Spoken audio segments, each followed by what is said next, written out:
Kasako Media, tunaangazia maisha, tunaandika kesho. Ndugu wanahabari, leo tumeitana pamoja na mambo mengine tuweze kufahamishana juu ya hali ya Dar es Salaam katika mtizamo wa kiusalama. Kama mnavyofahamu, jiografia ya Dar es Salaam ina shughuli mbalimbali za kiuchumi, kisiasa, lakini pia za kijamii. Kwa hiyo ni jiji ambalo lina mambo mengi ambayo yapo katika kona hizo tatu. Na kwa ujumla wake, hali ya usalama katika jiji la Dar es Salaam ni shwari, na jukumu la Jeshi la Polisi Kanda Maalum ya Dar es Salaam ni kuendelea kutimiza majukumu yake kwa kuzuia vitendo vya kihalifu, lakini pia kudhibiti vitendo ambavyo vinajitokeza kwa kutumia mifumo ya kisheria, huku tukishirikiana na wananchi na wadau wengine wa masuala ya kiusalama.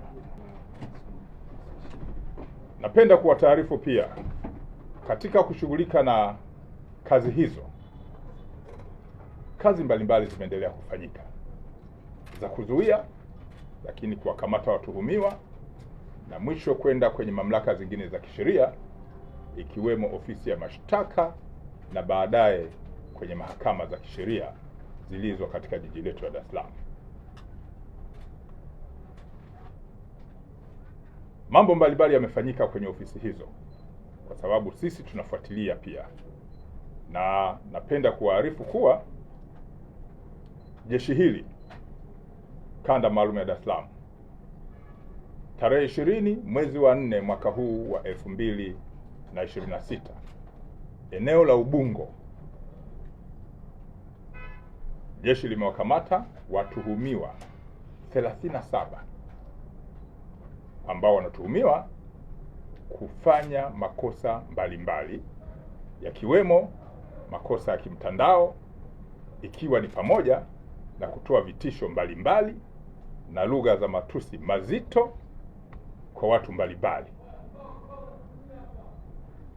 Kundi hilo ambalo limekamatwa na watuhumiwa, baadhi yao wamebainika ni wafanyakazi wa kampuni ambayo imefahamika kama Innovix Coal Co Limited na Otaigo Financial Services Company Limited.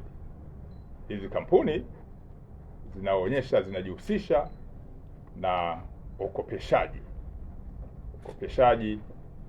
wa pesa kwa watu mbalimbali na tofauti. Tuhumiwa wale ambao wanajihusisha na matusi na kashfa waliokamatwa ni pamoja na Renatus Mjwahuzi maarufu kama Migeyo, mkazi wa Mbezi Beach, lakini yupo Odila Oswin Ngunga, mkazi wa Goba, yupo Teresia Bratius Kanu, mkazi wa Mtoni Kijichi, wakiwa na wenzao 34.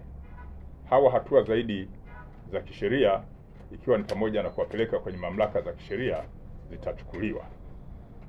Na kati ya mwezi Machi hadi Aprili mwaka huu wa 2026, baadhi ya watuhumiwa waliokamatwa na kufikishwa kwenye mifumo mingine ya kisheria na wakapatikana na hatia ni pamoja na Hashim Kasim Duma, huyu ni mkazi wa Kimara, ambaye amehukumiwa na mahakama ya wilaya ya Ubungo kifungo cha maisha jela kwa kosa la kulawiti. Haya ni makosa ambayo ni mabaya kabisa ya kikatili, ambayo jeshi la polisi kwa kushirikiana na mamlaka zingine za kisheria wamekuwa wakishughulika nayo, na wengi wao baada ya ushahidi kutolewa wamepatikana na hatia, wengine vifungo vya maisha, lakini wengine vifungo vya miaka 30 jela.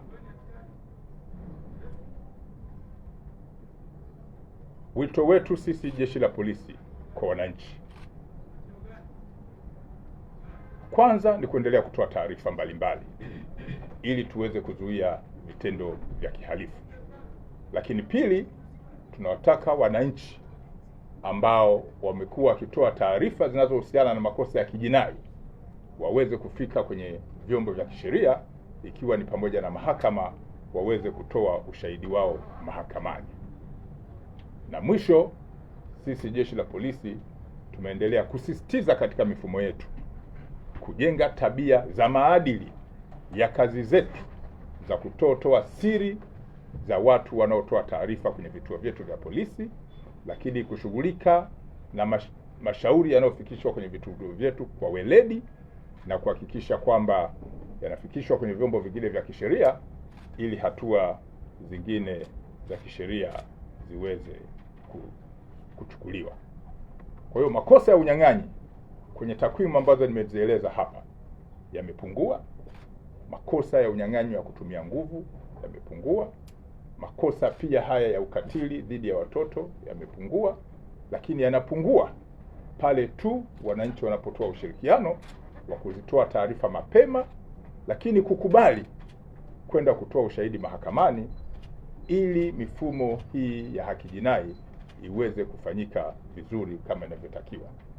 Mara kadhaa umekuwepo msemo wa kisheria wa kutaka kuona haki ikitendeka katika kushughulika na haya makosa ya kijinai, lakini sio kutendeka tu, inatakiwa haki ionekane.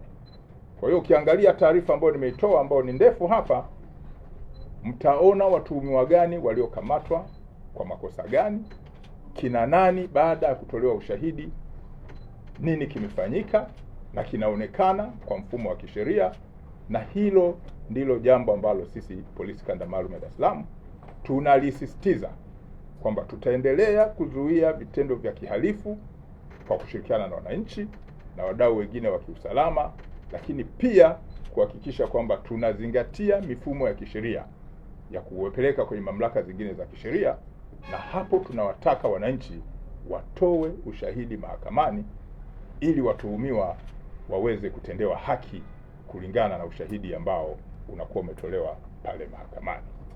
Kwa hiyo kesi za kulawiti, kesi za kubaka, kesi za unyang'anyi ambazo taswira yake inajengeka kwamba Dar es Salaam kuna nini, mbona panatulia kwa kasi, kwa nini bunduki sasa hivi hazionekani, ni kwa sababu ya wananchi ambao wanatusaidia kwenda kutoa ushahidi mahakamani, na watuhumiwa wale wakipatikana na hatia, haki ile sasa licha ya kutendeka inaonekana matunda yake ya kuendelea kuwa shwari katika jiji letu la Dar es Salaam.